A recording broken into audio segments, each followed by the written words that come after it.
नमस्कार, मैं हूं शुभी और आप देख रहे हैं न्यूज सोनेशन। आज बिहार विधानमंडल में मॉनसून सत्र का दूसरा दिन है, लेकिन इन सबसे पहले एनडीए गठबंधन की तरफ से बैठक की गई थी और इस बैठक में कई अहम दिशा निर्देश दिए गए और ये भी कहा गया कि सदन में 100% उपस्थिति सभी विधायकों की होनी अनिवार्य है। सदन भले ही कम दिनों का हो, छोटा हो, लेकिन कई महत्वपूर्ण विधेयक इसमें पास किए जाएंगे, इसलिए सभी विधायकों का उपस्थित होना काफी अहम है। इतना ही नहीं, साफ तौर पर कहा गया है कि हर सवाल का जवाब देने की तैयारी आपको सुनिश्चित करनी है। विपक्ष की तरफ से जो भी बातें रखी जाएगी उन सवालों का जवाब देना ही होगा। और क्या कुछ जानकारी है, क्या तैयारी सत्ता पक्ष की तरफ से की गई है, आपको पूरी जानकारी विस्तार से देते हैं। बिहार विधानमंडल में मानसून सत्र का आज दूसरा दिन है। इसके पहले कल राष्ट्रीय जनतांत्रिक गठबंधन विधानमंडल दल की बैठक को संबोधित करते हुए मुख्यमंत्री नीतीश कुमार ने सभी विधायकों, विधान पार्षदों को मानसून सत्र में सदन में 100% उपस्थित रखने को कहा। उन्होंने कहा है कि यह सत्र छोटा जरूर है, पर सरकार के नजरिए से काफी महत्वपूर्ण है। कई खास महत्व के विधेयक पेश किए जाने हैं। उन्होंने विस्तार से विधेयकों की जानकारी दी तथा सदन में सबों को मौजूद रहने को लेकर ताकीद की। साथ ही सदन में एकजुटता का परिचय देने को कहा। सरकार सदन में विपक्ष के हर सवाल का उत्तर देने को तैयार है।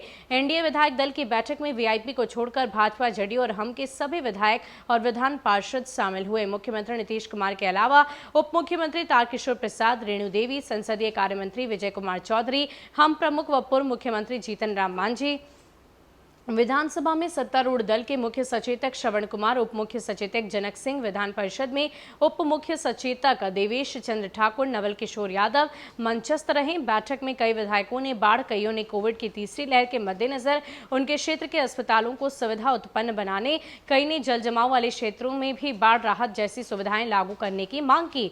कुछ सदस्यों ने ट्रांसफर पोस्टिंग में उनकी अनुशंसा नहीं सुने जाने का भी मामला उठाया। इनमें संजय सरावगी, ज्योति देवी, लखिंदर पासवान, हरिभूषण ठाकुर आदि शामिल थे। जेडीयू विधायक शालिनी मिश्रा ने फसल क्षति अनुदान जल्द देने का आग्रह किया है। करीब 1.5 दर्जन सदस्यों की समस्याओं को सुनने के बाद मुख्यमंत्री नीतीश कुमार ने बाढ़ प्रभावित इलाकों में सरकार द्वारा किए जा रहे कार्यों की जानकारी दी।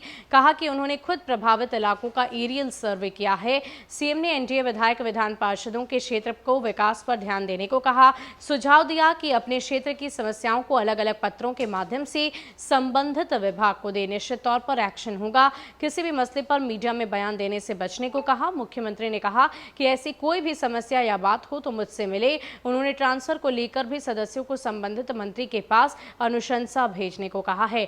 एनडीए विधानमंडल दल की बैठक में शराबबंदी और जनसंख्या नियंत्रण कानून का भी मामला उठा। भाजपा एमएलसी संजय पासवान ने कहा कि जिस तरह बिहार में शराबबंदी कानून बनाए जाने के बाद जागरूकता अभियान चलाया जा रहा है, उसी तरह जनसंख्या नियंत्रण को लेकर भी कानून बना दीजिए। इसको लेकर जागरूकता अभियान भी चलाया जाए।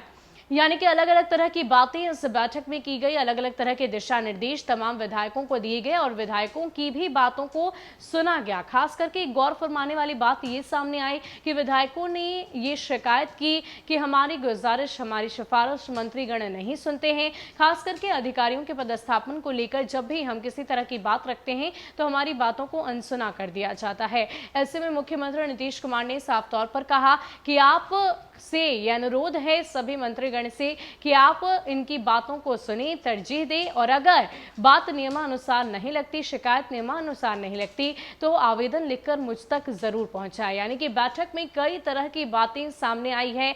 इतना ही नहीं, सभी विधायकों को एकजुट होकर सदन की कार्रवाई को आगे बढ़ाने की बात कही गई है, दिशा निर्देश दिए गए हैं और विपक्ष के हर सवाल का जवाब देने के लिए तैयार रहने को कहा गया है। अब देखना यह होगा कि अगले 2-3 दिन जब सदन चलेंगे तो किस तरह का दृश्य सामने आता है। फिलहाल के लिए इतना ही। ज्यादा अपडेट के लिए आप बने रहे न्यूज सोनेशन के साथ। नमस्कार।